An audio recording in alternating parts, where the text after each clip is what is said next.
Une chose que vous ignorez peut-être, le Bhoutan est un pays. Il est temps d'apprendre la géographie maintenant. Salut tout le monde, je suis votre hôte Paul Barbato. S'il vous plaît, appelez-moi Barbie. Aujourd'hui, nous partons pour l'Himalaya, alors attachez bien vos bottes. Direction le Bhoutan. Haha, mais sérieusement, analysons le drapeau ici.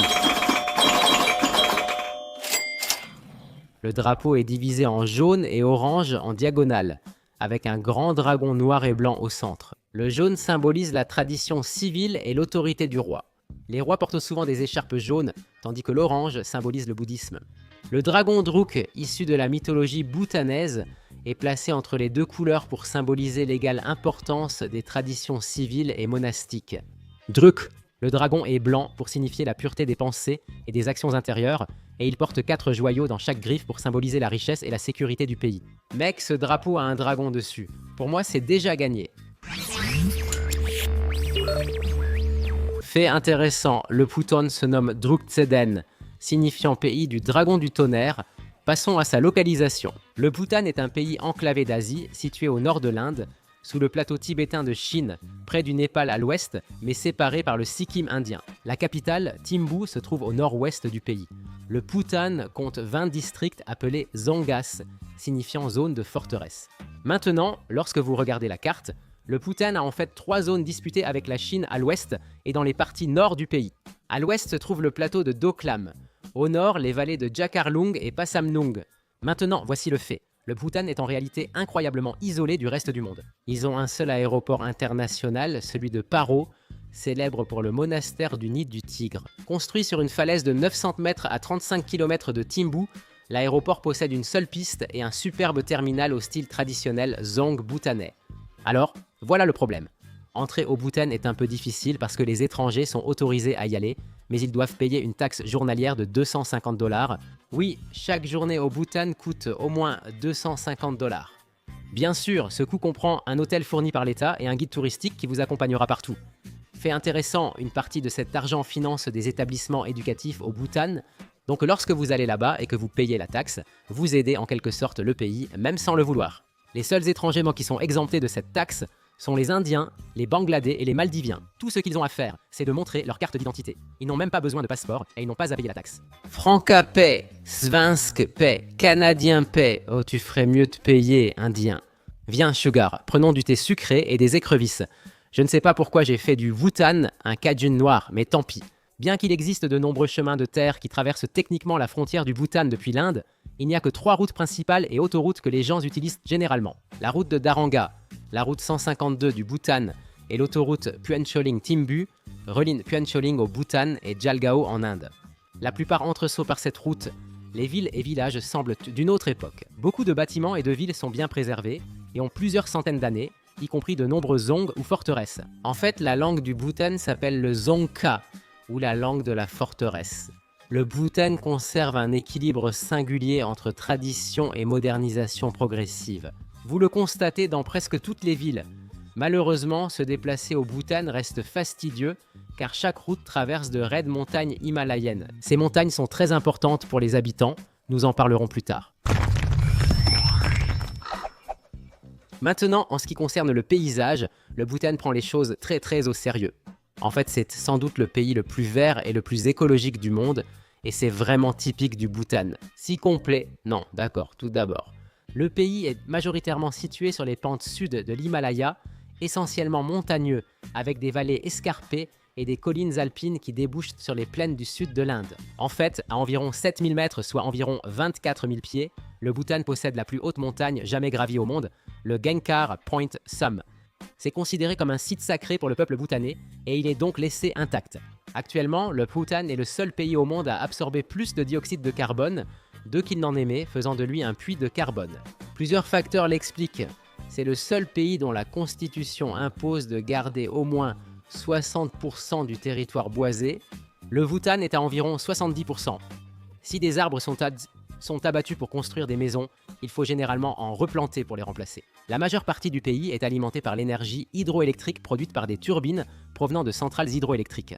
L'hydroélectricité constitue près de 40% des exportations du Bhoutan, principalement vendues à l'Inde, faisant du Bhoutan le seul pays dont l'énergie renouvelable est de la principale exportation. Récemment, le Bhoutan visait à fournir de l'électricité à tous ses citoyens. Si les foyers ruraux n'avaient zarbo pas d'électricité, le gouvernement leur offrait des panneaux solaires gratuits malgré l'ensoleillement limité dans l'Himalaya. Le Bhoutan est le seul pays à interdire totalement les sacs plastiques, source majeure de pollution. Ils ont aussi totalement interdit le tabac et les cigarettes. Le Bhoutan prend également très au sérieux sa faune. Divers animaux tels que les langurs, tigres du Bengale, ours lipus, pandas rouges, sambars, léopards nébuleux rares et moutons bleus. Il existe un cerf aboyeur doté de crocs, ce n'est pas une blague. Cherchez cet animal. Tuer une espèce en danger au Bhoutan est un crime grave puni par la loi. Tuer une grue à cou noir expose à la perpétuité. La nourriture ici est excellente.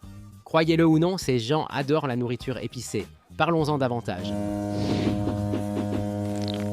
En raison de l'isolement et des règles culturelles imposées, le peuple du Bhoutan est sans aucun doute l'un des habitants les plus remarquablement distincts et fascinants de la Terre. Bien que les chiffres varient, les estimations récentes placent net la population du pays à environ 80 000 habitants.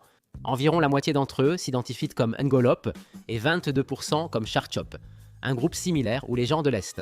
Cela peut également inclure les tribus autochtones présentes au Bhoutan et 28% s'identifient comme Lhotshampa ou les gens du Sud, principalement d'origine népalaise. La plupart des habitants du Bhoutan, environ 70%, s'identifient aux branches Kagyu ou Nyingma du bouddhisme et les 28% restants s'identifient à l'hindouisme, principalement les Lhotshampas du Sud. Le Dzonga était la langue officielle, mais environ 53 autres langues et dialectes tibétains sont parlés dans le pays.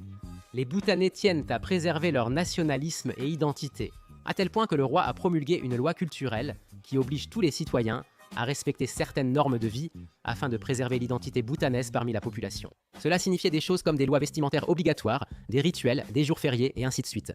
À ce jour, dans les bâtiments et bureaux gouvernementaux et les centres culturels, les hommes doivent porter le go et les femmes la kira, vêtements traditionnels du Bhoutan. Cette règle a suscité de vives réactions chez la minorité Lhotshampa, majoritairement népalaise, qui a rejeté la loi sur la culture et la tenue vestimentaire. La situation est devenue si grave que le Bhoutan a fini par exiler plus de 10 000 Lhotshampas pour ne pas avoir respecté les lois culturelles, et à ce jour, beaucoup d'entre eux sont encore en exil, principalement en Inde. La culture bhoutanise, notamment les groupes Angalap et Charchop, est fortement marquée par l'influence tibétaine. Pour le dire de la façon la plus simple possible, le Bhoutan est en quelque sorte une extension de l'empire tibétain qui a un peu pris son indépendance et fait son propre chemin.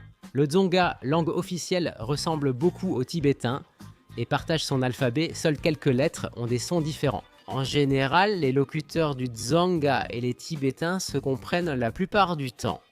Les Sikimés du nord de l'Inde ont une langue proche du Dzonga, mais elle est plus difficile à comprendre et leur écriture diffère aussi. À cause d'une interdiction de l'ancien roi, le Bhoutan n'a eu la télévision qu'en 1999 et l'Internet qu'au début des années 2000. Et à ce jour, le Bhoutan est le seul pays au monde qui choisit délibérément de ne pas avoir de feux de circulation et préfère utiliser des agents de circulation.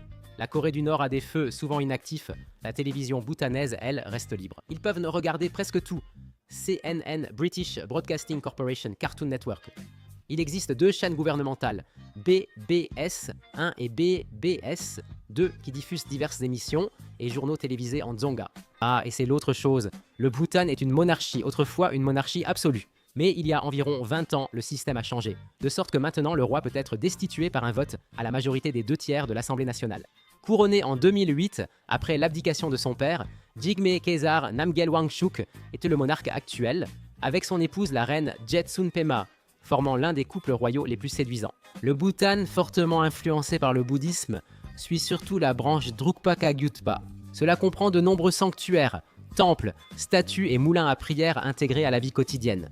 Que ce soit en milieu rural ou urbain, l'anglais est enseigné dans les écoles, ce qui fait du Bhoutan un pays étonnamment anglophone, malgré le manque de relations qu'il entretient avec les États-Unis et le Royaume-Uni. Cela s'explique en partie par le fait que les habitants peuvent le parler avec leurs amis et touristes indiens et bengalis. Cependant, le Bhoutan ne s'adresse pas uniquement à ces personnes-là. Aujourd'hui, le Bhoutan peut être fermé au reste du monde. Cependant, c'est étrange parce qu'ils sont aussi en quelque sorte passivement ouverts à tout le monde. Comme indiqué plus haut, L'Inde et le Bangladesh sont les seuls pays avec des ambassades au Bhoutan et des partenaires commerciaux proches. Le Bhoutan a confiance en l'Inde et au Bangladesh et ne craint pas que leur culture soit menacée par ces personnes. Cependant, un contraste persiste entre ces cultures. L'Inde est surtout influencée par l'hindouisme, le Bangladesh par l'islam. Le Népal a un petit différend avec le Bhoutan. Dans les années 90, plus de 10 000 Népalais ont été exilés après le décret royal sur les coutumes culturelles. Après avoir perçu une menace de la minorité népalaise ne respectant pas les coutumes, le Bhoutan a été vivement critiqué. Ensuite, la Chine, après avoir pris le Tibet en 1959, a rompu tout lien avec le Bhoutan. Essentiellement, ils ont quelques tensions avec la Chine.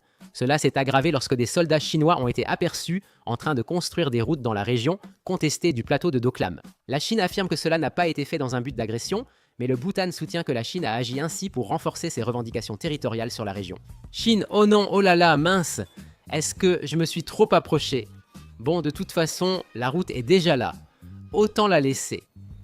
C'est assez drôle, surtout pour leurs meilleurs amis. Le Bhoutan viserait surtout la région tibétaine, notamment les Tibétains de Chine, mais pas le reste du pays. Après l'occupation chinoise, de nombreux Tibétains ont fui vers le Bhoutan comme réfugiés et sont vus comme des frères du Bhoutan. Ils ont des liens historiques, des religions, des pratiques et des modes de vie vraiment proches qui font qu'ils s'entendent très bien. En conclusion, le Bhoutan est tout comme le petit royaume bouddhiste qui s'est séparé et a suivi sa propre voie. Indifférent à la vie des autres, il s'y intéresse un peu maintenant, et ce n'est pas grave. Il n'y a rien de mal à se soucier de ce que les autres pensent de vous, tant que vous n'allez pas jusqu'à fonder toute votre estime de vous-même et votre valeur là-dessus. Restez à l'écoute, la Bolivie arrive tout de suite.